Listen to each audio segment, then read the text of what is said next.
My name is Sybil. I'm from Los Angeles.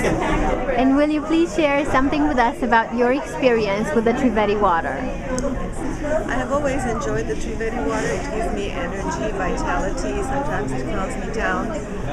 But this time I saw an injured bird in my backyard, and I didn't know what was wrong with it, except that it wasn't able to support itself on its feet, and it was just resting on its tummy. And I saw that his claws were crushed. They were like totally injured and broken.